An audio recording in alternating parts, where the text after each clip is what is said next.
The next area I'd like to talk a little bit about is, in particular, the content of our child protection document and the interpretation of the requirement for 2D leadership.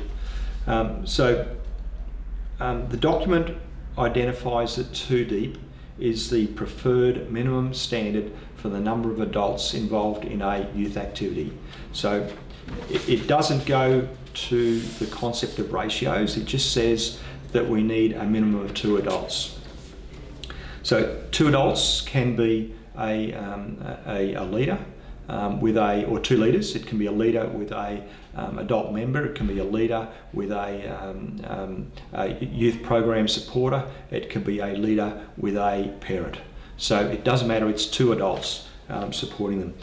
2 deep means that you've got the capacity to handle an emergency. If somebody is hurt on that activity and needs to be taken for first aid or medical support, it means that one of the adults that is present can do that.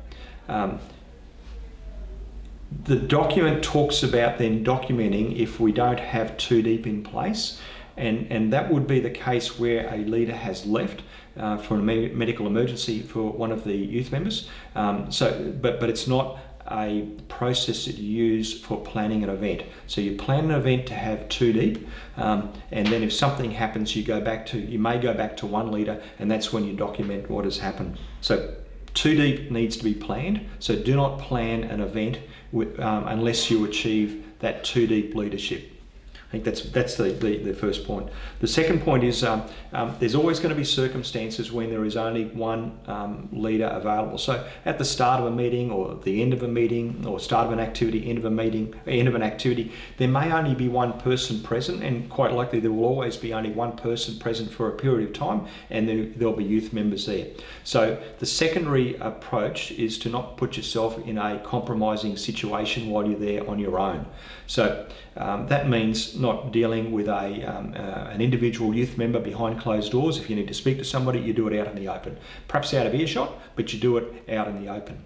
Another approach could be to ask, as a parent drops off a youth member, ask them to stick around for a couple of minutes until another leader turns up. So it doesn't say that you can't be there on your own.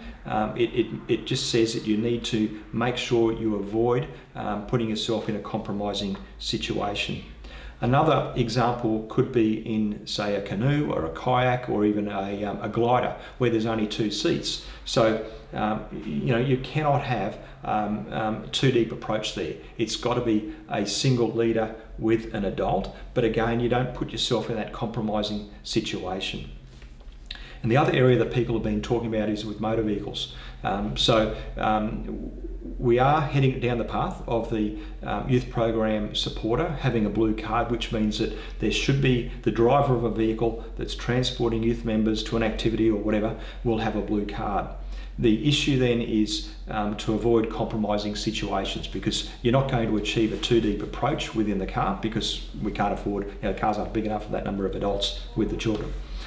So avoid the compromising situation. So preference would be to, if you're driving a car and your child is one of the youth members in the car, is that your child is the last person left in the car as a passenger as you drop people off, or the first person in the car as you go around picking people up.